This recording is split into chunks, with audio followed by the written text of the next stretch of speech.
What's up, guys? We are back again for some 7-point old school Singleton action.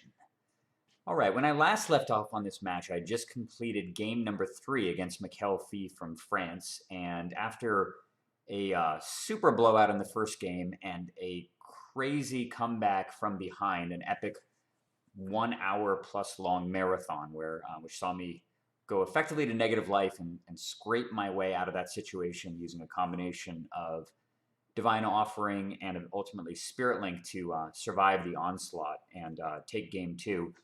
We had sort of a turnaround of fortune in the third game where I was able to get an Old Man of the Sea going pretty early on. Mikl unfortunately had no answer to it, and it pretty much just dominated the game as expected, stealing a creature, ultimately letting that creature go after he had to Spirit Link it and stealing another guy, and kind of just keeping his entire deck at bay and tied up until I was able to land Moat, which brought his entire offense pretty much to a standstill while I was still sitting at a comfortable 17 life. And from there, it was just a matter of kind of riding my card advantage engines, playing a million mana, and ultimately winning the game with flyers. So we've moved on into game 4 and just completed the shuffle. We're about to do the little cut thing. And match could still go either way. My testing indicated in this matchup that it was pretty close to a 50-50 actually, and you're not allowed to sideboard, so there's no way to really tilt the scales in your favor, which is kind of what control decks are really particularly adept at doing, is often being at a disadvantage in the first game and then coming back in games 2 and 3 with the sideboard. But of course, 7-point old school Singleton is played without a sideboard. You kind of have to be pre-sideboarded from the get-go, and that induces people to play with cards like Circle Protection Red and Greater Realm Preservation and stuff main deck. It's also the reason why I'm running the Giant Tortoise, which the commentators love to talk about. But anyway, I don't want to talk too much about the matchup. I've already covered it before in previous deck techs and in previous games. So, game 4 coming right up. Commentary supplied by Thomas Meddens and Ken Fritz. Let's get going. Off we go. Okay, well, at least, Mikl gets to start, which is a big advantage. Definitely, although he needs to have a 1-drop, of course. If we look at Mikel's list, we see quite a lot of 1-drops. We got the Acacian Javelineers, we got the Tundra Wolves, we got the Priests, Acacian Scouts. Yeah, I think he's got them all. He's not using Balloon Brigade, which may be a mistake in this event. Maybe Balloon Brigade. It's an interesting observation from Ken there about Goblin and Balloon Brigade. Certainly having more flyers, and particularly 1-drop flyers, is really, really important. And even cards like Flying Man and Scrib Sprites are actually pretty good in offensive decks in the 7-point Singleton format. However, the biggest problem that Mikl has, though, is that he's just not running enough red mana to consistently cast red spells early. And if you're going to be playing with a 1-drop for 1 red mana, you pretty much need to be guaranteeing that you're able to play it on turn 1. So I think it's correct for him not to use it. There really aren't a ton of other great choices at 1 that he could be playing outside of the Balloon Brigade. There's a bunch of random 1/1 creatures which showed up in the White Weenie deck that made at least the finals in the next event. Cards like Miracle Worker and Clergy of the Holy Nimbus. There's a few others, but most of those are pretty unexceptional and probably not worth running if you are in fact playing a 2-color strategy. So I think Mikel's playing with all of the good 1-drops. The Goblin Balloon Brigade, as good as it is, just I think he'd have a hard time casting it a good portion of the games that he'd be starting. Plus, he has a lot of spells in his deck that cost double white, and if you're playing Mountain on turn 1 to cast Goblin Balloon Brigade, that might preclude the ability to cast something like Order Leap or White Knight on turn 2. My opening draw of this game was pretty garbage, if I remember correctly. It had, I think, just a single land. It might have just had a single strip mine. So, of course, it was an automatic mulligan, and Mikl will be keeping. So the commentators will keep us occupied and entertained while I do my rather lengthy shuffling process. Goblins of the Flarg. There's some kind of oddball cards. Yes, Goblin Digging Team would have helped him out last game. Oh, wow, yeah. Breaking that Wall of Swords, but But also Goblins of the Flarg being a Mountain Walker, and we see that Brian, really just for aesthetics, I think, chose to play with dual lands. You can kind of punish him for that. He said, you want to show off your volcanic island? Here's my Goblins of the Flarg. on the face of it, it's aesthetics, right? But if he uses Preacher and you give him a Scavenging Folk, he's got the mana to activate the Scavenging Folk. Okay. Yeah, that's a fantastic point made by Ken. This is something I actually did talk about in the Facebook group, because when people saw the deck list, I think as soon as the top 8 was announced, someone actually asked about why I was running a whole set of dual lands in my deck. And that reason is that's the exact reason. My deck has a huge theft component to it. I'm running Control Magic, Old Man of the Sea, and Preacher, as well as Steel Artifact. And I can't recall if there's any artifacts that have colored activations. I think we're still a few years away from that. But there's lots of creatures in the format that have pumpable abilities or activated abilities costing various colors. And it's actually not too infrequent to have control of something and actually have that creature be more relevant because I can activate something like Fire Breathing. Again, the Scavenger Folk is a great example. And there's quite a few other creatures in the format across most of the colors, If Biff, Ifrit, and so on, where the ability to activate and utilize their creature and the creature's mana can actually be instrumental to making the theft a lot more impactful. And the cost of really running dual lands, other than the literal cost in the secondary market, which does, of course, preclude some people from running them, is the fact that Blood Moon exists in the format. We're still years away from Wasteland and Back to Basics, so you don't have to worry about those. And Blood Moon is the only card in the format that punishes dual lands. But most of the decks in the format tend to be 1 or 2 colors, and I think that Blood Moon is not a card that many people are main decking. And I kind of made the decision that the very, very rare chance that someone might have a Blood Moon and I'm totally screwed by it, and that I don't have a fair amount of basic lands in play and I'm crippled, is quite outweighed by the opportunity to steal things and optimize those creatures by having access to multicolored mana through both the Felwar Stone and through dual lands. And I just feel like those situations are so much more likely to happen. Sorry about the noise in the background. That's Discord. I'm going to shut that off real quick here. Off you go. Okay, that should get rid of that noise. All right, continuing on. Okay, so that's behind it. That is the big point. Yeah, so I think someone asked him. They said, "Oh, it's really cool that you're using all those." And then I think he responded in the thread there. He said, "Well, I want to be able to pump your Shivan." Oh, okay. I didn't see that response. Yeah. Okay, that makes sense. That makes sense. But it would be nice to see that maybe a Mountain Yeti. Yeah. So I think when I first looked at Mikl list, I saw that he didn't have a Crusade in there. Yeah. And I think for how much he's leaning on those little white creatures, I think having a Crusade would have been pretty good. I mean, whatever whatever he feels or the old school community feels about whether Crusade should be included in any decks anymore or whatever. I mean, he could just name it something different. Name it, well, there are options. I've actually got a video on the channel. We've got I think New Dawn. It's called. And you can use the card over it. But I think. Yeah, this is a really important point that they're actually discussing. This is something I talked about in the Red-White Singleton deck tech that I did. I kind of came up with a proposed set of changes for if I were to construct the Red-White Pink Weenie archetype, things that I would do differently. And of course, there is some sort of sensitivity around the card Crusade and some of the other cards that were sort of put on the canceled list a little while ago. But assuming that that's not an issue in this tournament, there was certainly nothing in the rules that stated that those cards were not legal. I think that Crusade, of the cards that Mikl could have chosen, I think that that Crusade was probably the biggest oversight. It's just such a natural fit in his deck, given the preponderance of white weenies. I think he's running like more than a dozen of them. The card is just so universally powerful anyway. Obviously, your opponent can piggyback on the effect if they are playing white creatures. But unless they're playing white weenie, it's very unlikely they have more white creatures than you do.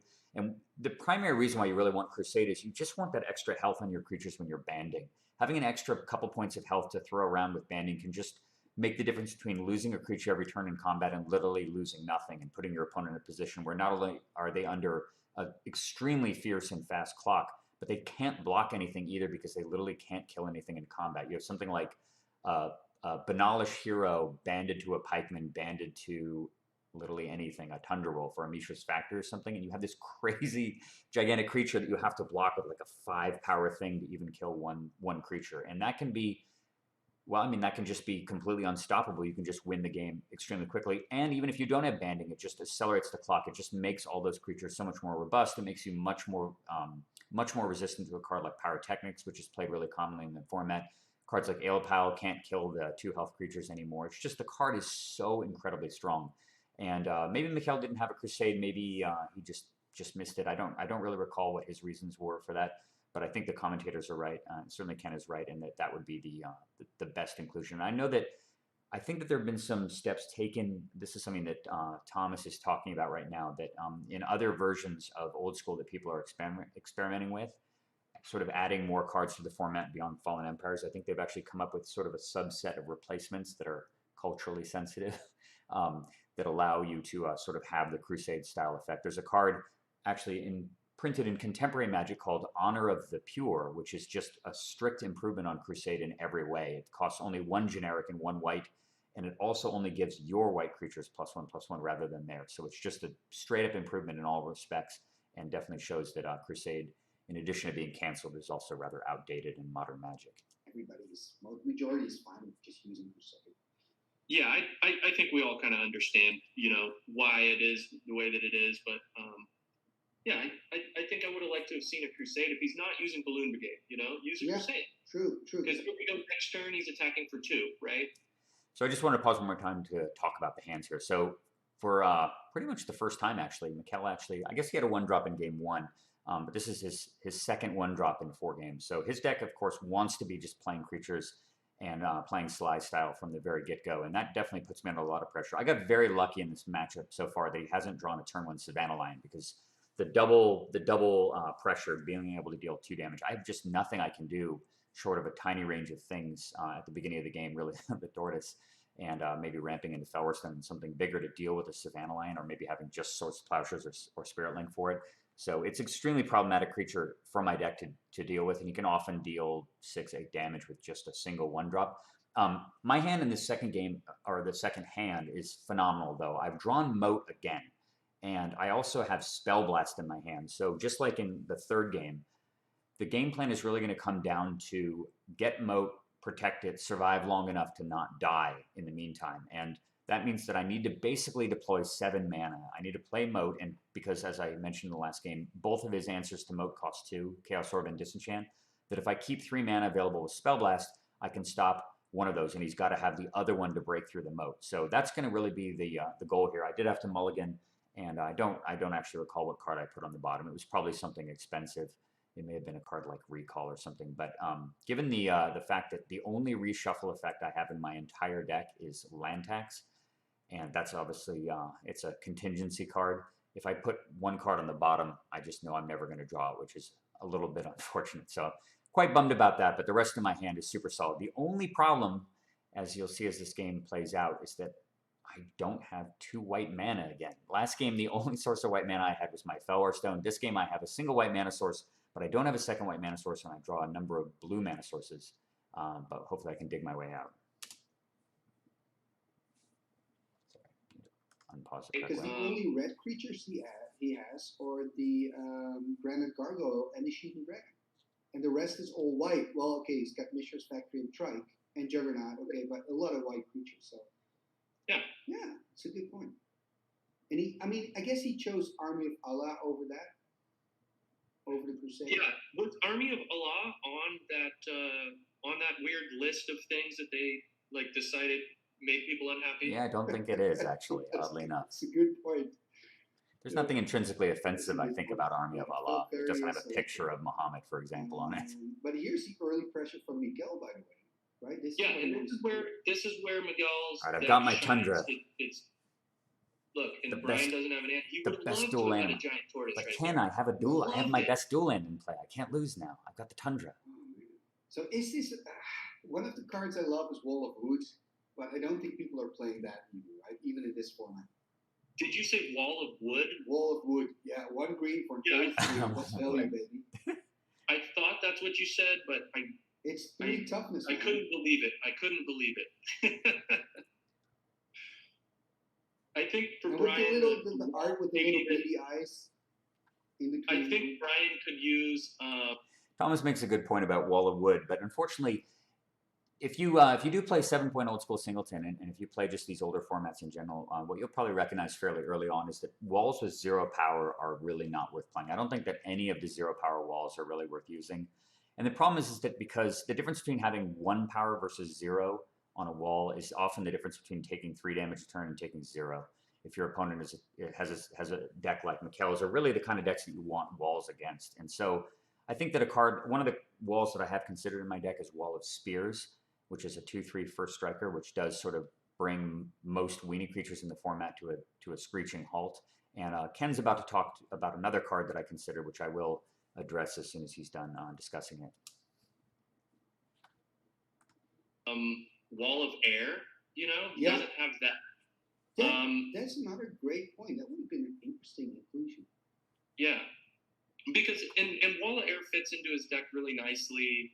Definitely. Because he's more worried about flying creatures, right? He's devoting points to Moat, and Wall of Air at 1/5 is it's pretty tough to take down. You can't take it down with a blast or a pyrotechnic. Yeah, I think he's probably made the decision, right, to go for Preacher instead. And all right, before we move on to the next play that they talk about, I will talk about Wall of Air. Wall of Air is, in my opinion, it's my 61st card with this build. So they're spot on in honing in on that. I definitely consider the card. I think it's phenomenal, actually. I think it's it's one of the best defensive tools that exists in the format.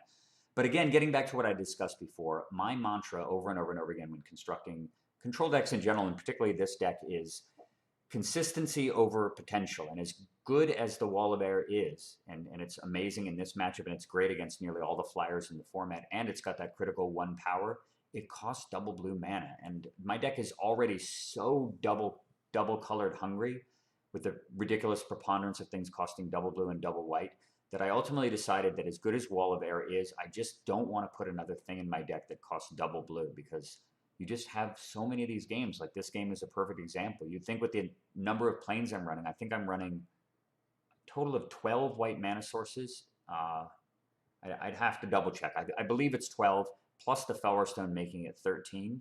And I only have 1 white mana this game. And just trying to run, I'm trying to run as many things as possible that I can reasonably fit into the deck that only cost a single colored mana, because they're just so much more imminently castable. And Wall of Air is just one of those things you just want to be able to play it on turn 3.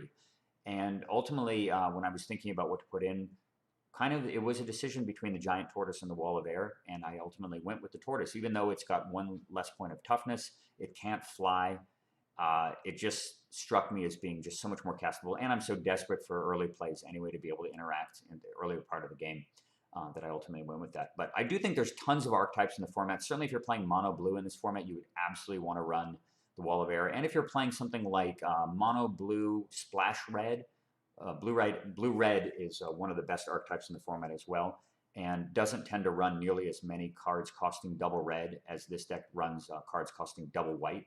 And in that situation, I think, given the fact that you're probably running quite a bit fewer mountains and more blue sources, the Wall of Air just comes in automatically. And I think that it's an auto include in any deck that's running probably 14 to 15 islands, or 14 to 15 blue sources in general.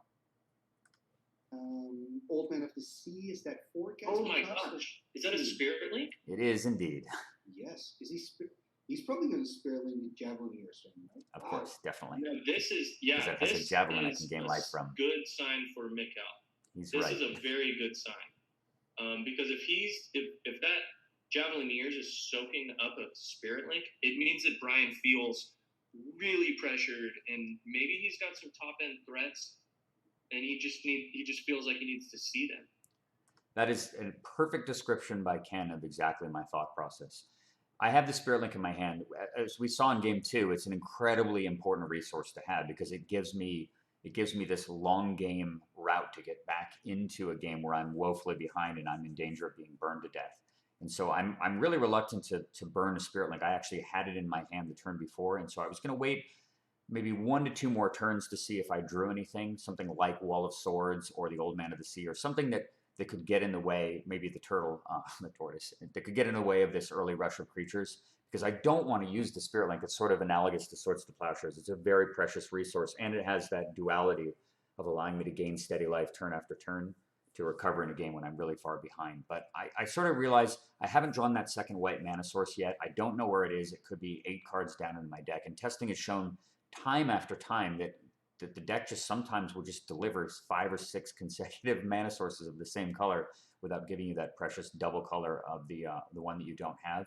And I realized that if I don't play the Spirit Link now, I might wind up taking 5, 6, 7 extra damage from that Javelineer, and then wind up playing the Spirit Link anyway and totally regret it. So I'm going to hedge my bets. I'm going to play the Spirit Link, lose the resource, and hopefully just cutting the damage that's incoming in half will buy me the time to get up to that critical 7 mana, draw my second white mana source, play Moat, and protect it, and hopefully turn the game around.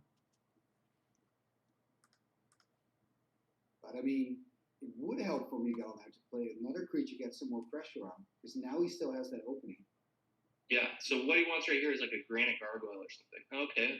At Tundra least Wolf. something. That's a backup. Not quite a gargoyle, but still something. I had to plowshare that in game 2. And the Spirit Link on the Javelineers Spirit Link is so valuable. Like that's what got him back in the game in game number 2.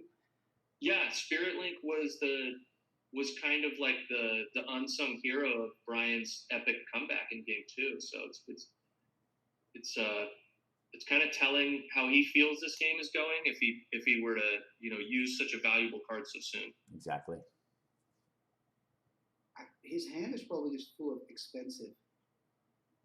Well, he showed that he had Counterspell, right? Because I think that he was going to tap 3, and then instead he just cast the Spirit Link. Yeah, I don't have Counterspell yet. I still just have Spellbound. He's kind of telegraphed that he's got a Counterspell or a Mana Drain in his hand, and he's hoping Mikl casts something, and then he Mana Drains it, and then like maybe he drops the Moat. Yeah.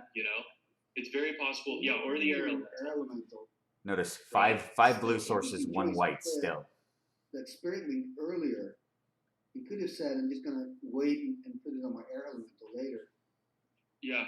Yeah, I could consider doing that, but of course, Mikl has tons of things in his deck that kill an Air Elemental, and he's got 4 mana. Once he gets to 5, he has Disintegrate and Fireball and Pyrotechnics and Swords to Plowshares and Bolt plus Javelin and Chain Lightning plus Javelin. And I did want to touch on another thing here also that is going to impact the game in a couple of turns. When I played Air Elemental, there was this lengthy pause, and you'll kind of see Mikl shift around in his seat. And then after a lengthy pause, I think actually, I don't remember if it was in response to me playing it. I don't think it was. It was like a 3 or 4 second lag. He just says 3/3. And I don't really know what to think of that. I don't know what that is a direct reference to. It certainly didn't seem like a question to me. I did hear him say it, and the commentators can't hear the audio, so they didn't make any statement about it either. But he says 3/3, and I don't really know exactly what the protocol is in that position, because I don't really know exactly what he's referring to. But that's going to actually matter in a couple of turns here, as you'll see. So now what Mikl wants to do is he wants to Lightning Bolt the Air Elemental and then shoot it with the Javelineer. That would be the perfect answer to it, and something I fully expect, actually. As this is the first creature I played. He's got to get this Air Elemental out of the way at this point. I remember playing against a counter burn deck with Javelineers, and I just kept shooting those flying men. Down and down. That was great. Oh, the other thing, Brian's not using Desert. That card would be fantastic in this match. Yeah, it would be. I mean, obviously, Desert's another one of those cards that's definitely in the... I talked before about how Wall of Air was like the 61st card, and I would say that Desert is somewhere in like card 62 to 63, potentially. I would never, ever play with more than 60 cards, even though that's an option in this format. But yeah, I think the Desert's amazing, but for the exact same reasons that I've described, I just feel like I can't afford to play with more colorless lands, with more generic mana-producing lands, when my deck is so colored mana hungry. As much as I would love to have Desert, and there's plenty of decks running it in this format, I just ultimately decided that I would rather have another blue mana source or another blue or white mana source than that card. Yeah.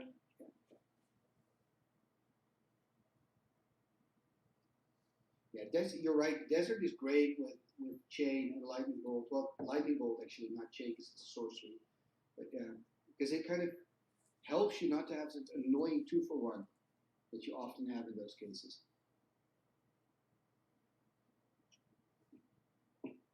I've finally drawn second white mana. I remember playing with my Goblin deck, and I had to use a Bloodlust and a Lightning Bolt to get rid of the Sarah Angel. Yeah, that's the thing. This one fatty creature, it's some real card advantage, because it's keeping 3 of Mikl's creatures home. If Mikl plays another one, then Brian could just say, okay, cool, Moat, and now I attack, make you just waste all your resources, or Wrath of God, and it's quite a prophetic call from Ken right there in terms of what may be unfolding in the next couple turns. And as I said before, I've had Moat in my hand since the opening draw. Now the question is, I have to consider, do I play it here?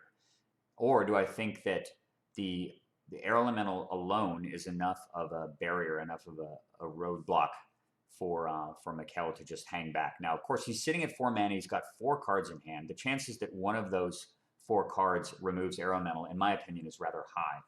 And so I don't feel like the Air Elemental is going to be long for this world. But at the same time, if he's going to throw 4 points of burn at Air Elemental, I'd rather he do that. And maybe he decides that he wants to just put the pressure on and he decides to disenchant the Spirit Link, or maybe he draws Chaos Orb and he uses Chaos Orb to kill Air Elemental, at which point the chances that he can deal with my Moat are that much slimmer.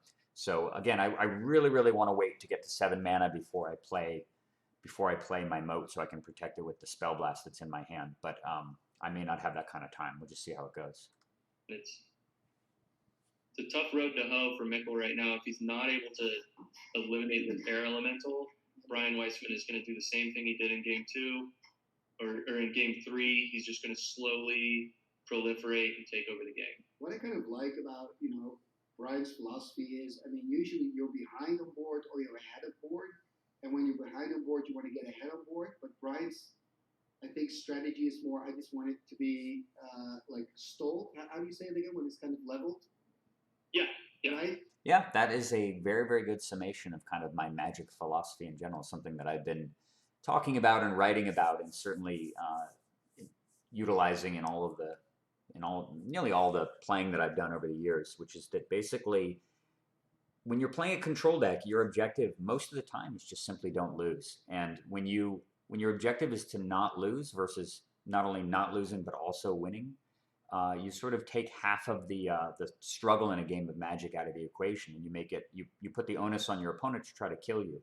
Because when you're playing a control deck with these late game tools like card drawing spells and card drawing engines like Jam-Day Tome and Jalem Tome and so on, if you can survive to the long game, you will inevitably win. The card advantage will just deliver a victory for you. So when your simple objective is don't lose the game, it really does. It also sort of simplifies the game plan a lot too, and it makes it quite easier to summarize in a terse fashion exactly what you're trying to achieve in any given game of Magic. It's rather easy to do that, and sometimes it can be very, very complicated trying to assemble a critical mass of creatures or burn or something to kill people, particularly when their deck is bent on survival as well. Because he knows from there he's going to take advantage eventually, so he doesn't mind when it's kind of stuck. Okay, there we see that what you talked about before, chain on the air, and then. So this would have been a really interesting situation right here. So I'm harkening back to what I said a few turns ago when Mikl mentioned 3/3 when I played the Air Elemental, and he said it about maybe, I would say, I don't recall exactly. I remember hearing him say it. It was like maybe 5, 6, 7 seconds after I played the creature. He kind of shifted around and then he said 3/3. So when he plays his Chain Lightning, of course, if he doesn't have Acacian Javelineer in play, I just let this resolve. But the fact that he has Acacian Javelineer in play means that I actually have to think about whether or not I want to counter this Chain Lightning. And I think from Mikl's perspective, he's just assuming that this Chain Lightning is going to be killing the Air Elemental, assuming that the 3/3 that he mentioned was actually in reference to the Air Elemental's power and toughness. But anybody who's been playing this format or just Magic it for a long time is probably aware that Air Elemental is in fact a 4/4 flyer and not a 3/3. So, but again, I was just expecting him to just use this Javelin sitting right here to finish off the Air Elemental, and I can't really abide that because that means I get hit for 3 this turn and I lose a precious thing that's sort of holding the ground, and I'll be forced to play my Moat prematurely. Then, Spell Blast. Yeah, so I just Spell Blast this instantly. Yeah, Spell Blast. Very happy to use that card too on something that's so impactful. Often with Spell Blast, not the kind of card you just want to be holding on to it for a long time like you do with a Counterspell or Mana Drain. The thing is, usually you would say, okay, I traded a chain for Spell Blast, which is fine, but because you're playing against his control deck, you want to put the pressure on him. Is he going to attack him back now, maybe? Does he have enough mana for Army of Allah? He does. 3 white mana untapped. Yeah, so I think he's taking this chance here. He's saying, if he's got the Army of Allah, he's saying, hey man, you got to show me. And I think if I'm Brian, I don't block.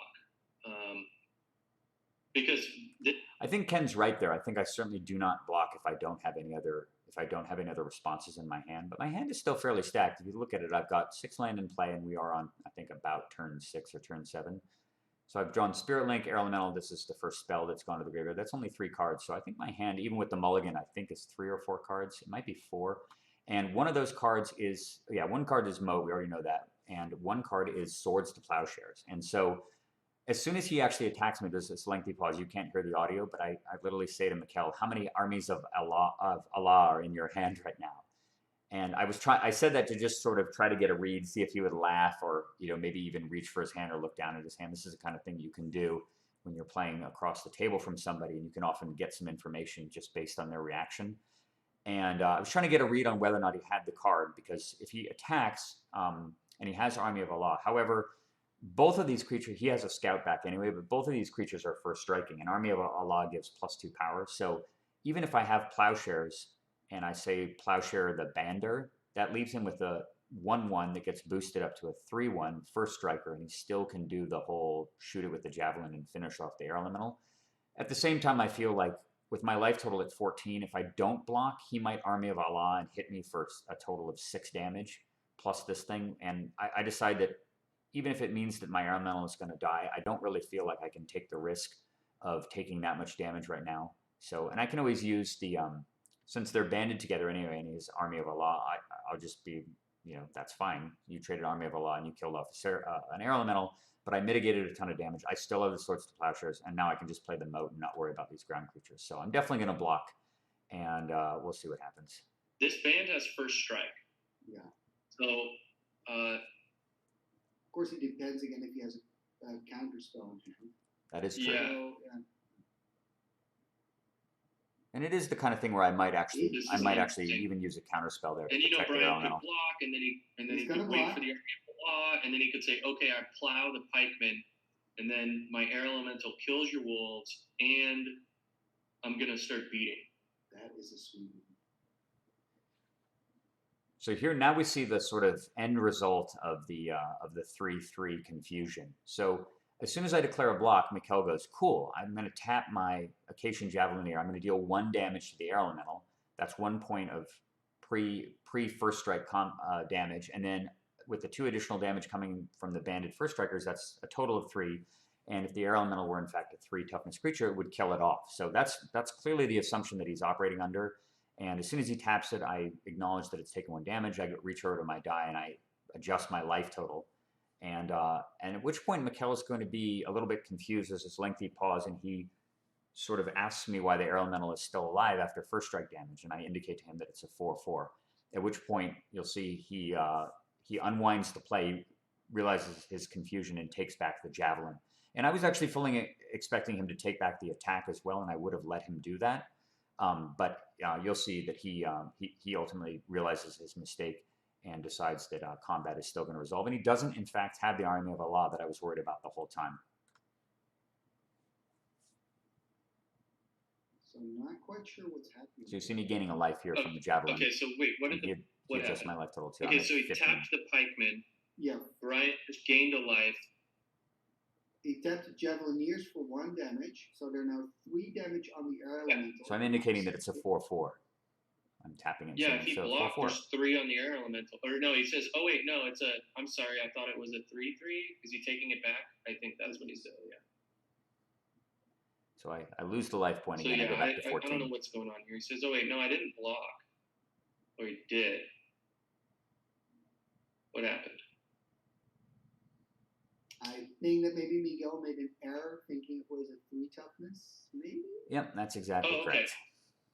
No. So Brian didn't block, or he did, No, or Brian did. I think Miguel made a mistake. He thought he could kill the air elemental with the Javelineer. with the okay. So extra what's damage. Brian's life total at? It should be at. 14. Is it at 14? Then? Yeah, it's at 14 still. Okay. So I think this was just a mistake here.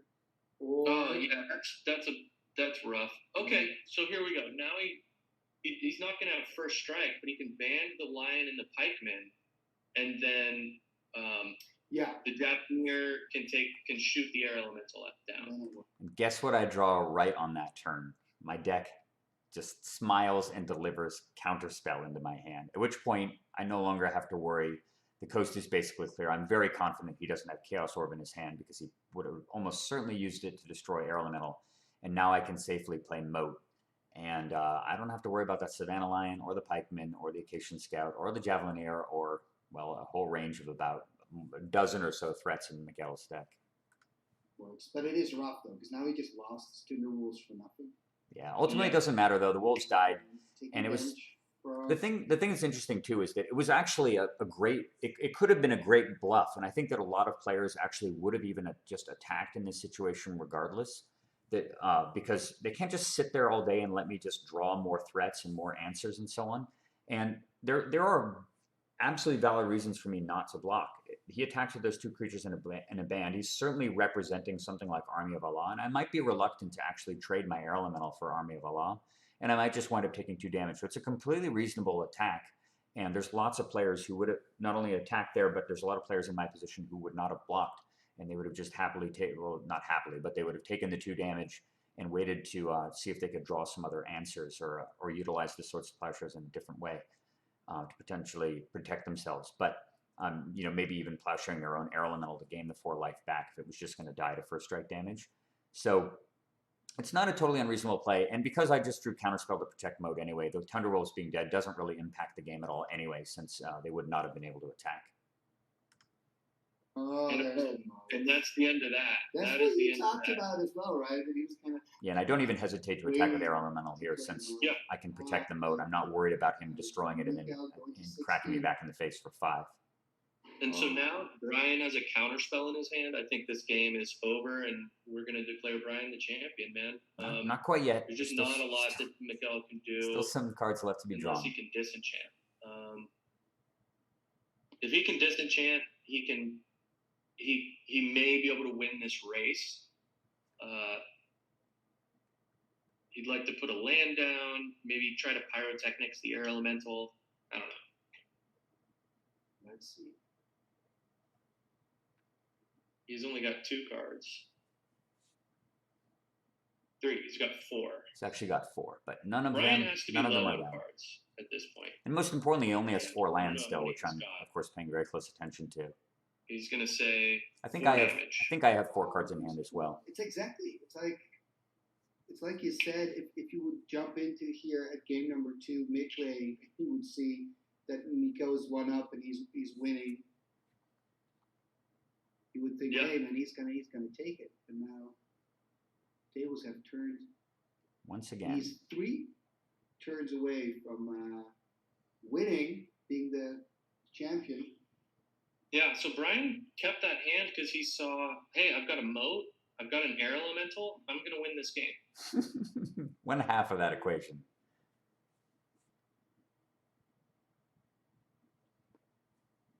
Oh, Sarah, All right, so right here, I know that Mikl does not have Disenchant or Chaos Orb in his hand. That's evident. And I'm looking at my hand. I drew the Serra Angel that turn. And I'm looking at, as well, of course, a Counterspell. And the thing is that Mikl's sitting at 4 mana. His deck only runs 22 lands total, so he doesn't have a ton of land in his hand. I actually had to think about this quite a bit, about what made the most sense. Now, if the top card of his library is a land, then the chances that he has a burn spell in hand that kills either, well, he would certainly kill Serra Angel because it's just strictly better than Air Elemental. The chances he has a burn spell that kills Serra are pretty high. He could also draw something like a Falling Star and use Falling Star plus the Acacian Javeliner to kill one of the creatures as well. But I figured if he draws a 5th land, one of these flyers is dead. But there's a reasonable chance he doesn't draw a 5th land, given how few lands he's playing. And on top of that, there's a reasonable chance he doesn't actually even have a burn spell in his hand anyway. So with that in mind, as much as I would like to sort of do the classic control thing, sit behind a Moat, attack in the air with a 4/4 flyer, and counterspell your opponent's attempts to remove it, I reason that if I play Serra Angel and he does in fact not only top deck a 5th mana source or one of his cheaper removal spells, he could draw Lightning Bolt as well because he does have the Javelineer. And sure, I'm not able to counterspell it, but then I'm kind of in exactly the same situation anyway. And so we're in parity in that situation. I still have the counterspell in my hand. I still have the 4/4 flyer, and he has 1 fewer answer in his deck as well. But there's a whole range of outcomes where he either doesn't have a 5th land, or he draws a 5th land and he doesn't have a way to remove either of these creatures. And I speed up the clock by 1 turn and wind up killing him. I wind up killing him in just 2 more attacks. And to me, that it just makes the most sense. There's just no reason for me. I don't really advance my game plan by just sitting here on 6 mana and passing the turn and waiting to play the Serra afterward.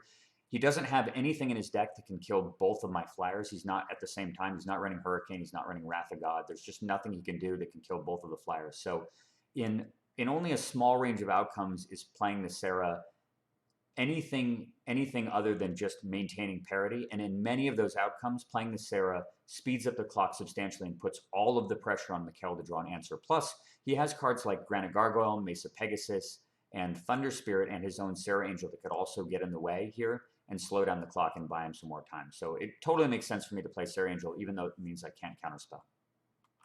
Angel. Oh, that's just insulting. Brian goes to 13 off the city, but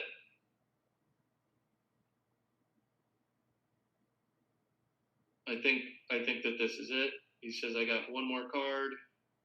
And he hits the land. And I go, okay, well, we're just back where we could kill the started. angel, maybe.